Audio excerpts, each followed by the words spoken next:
everyone, this is Corey with Sims Investment Management, and this is another monthly market update. May 2021 was a relatively exciting month for the market, but it actually finished pretty flat. So a lot of movement, but not really a lot of into action. There were some exciting days early in the month, and we started to get some questions from from clients when the market dropped 2% in a couple days in a row.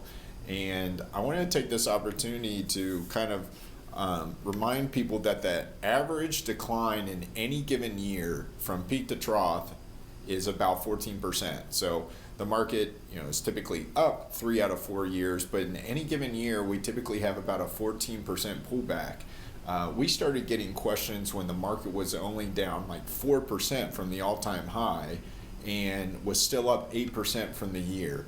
So when you see that and you're starting to feel that anxiety, what I would maybe ask is that you first kind of sit there and think like, maybe what's driving this behavior, what's driving this emotion?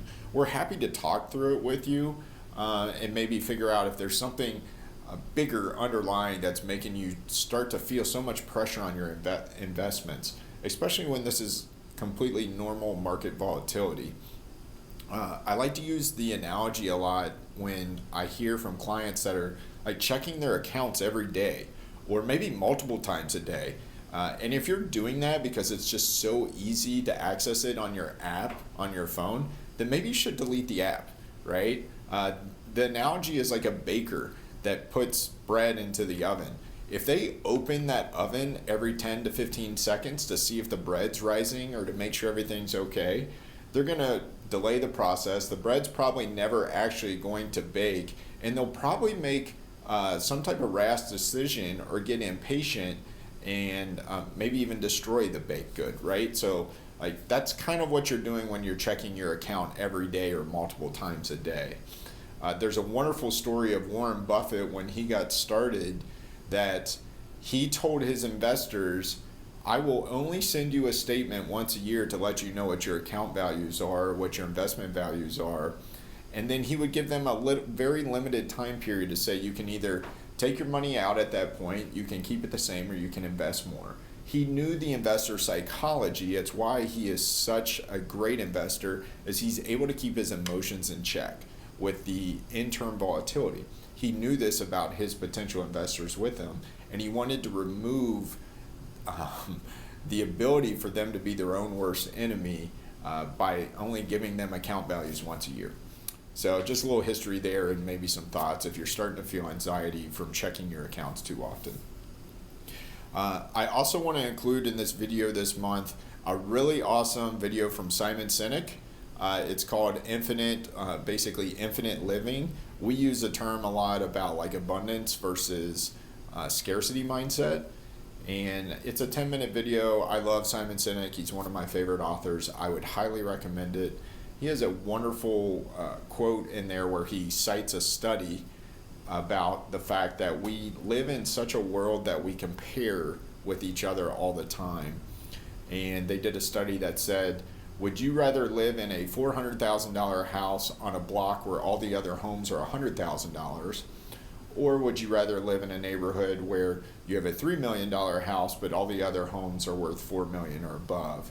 And the majority of respondents said they'd rather have the $400,000 house, which kind of shows you that we live in such a comparison world that we're trying to always keep up with the Joneses or compare ourselves with what we have with what other people have. And that gets a lot of investors in trouble, especially when they start making rash decisions because they're worried about their neighbor or their friend or their family member getting ahead of them financially. Their goals and your goals are probably completely different. So it's really more important just to focus on what your plan is and what your goals are, and don't worry about comparing to anybody else. The other kind of quick note I want to have is I am begging people to complete their estate planning if they haven't done that. Wills, trusts, healthcare power of attorney, financial power of attorney, living wills.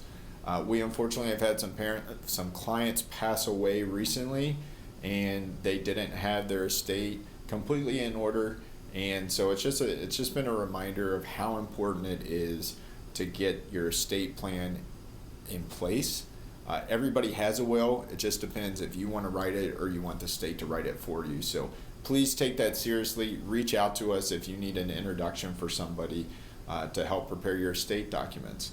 I'm going to go a little bit longer this month because I want to announce that Anurag has decided to take a position elsewhere. He's actually going to potentially be moving, and him and his wife Shreya, and I just want to wish them the best and really appreciate all the work that Anurag has done to help us grow this past year and a half that he's been with us. And last but not least, Emily and I have some wonderful news to announce that we're expecting our first child, and the due date is July 2nd, so fast approaching.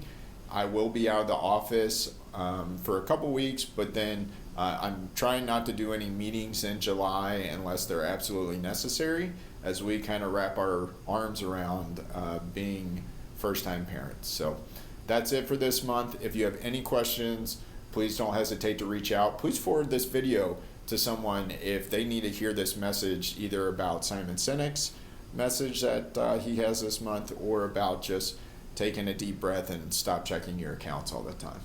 So thanks, and we'll see you in July.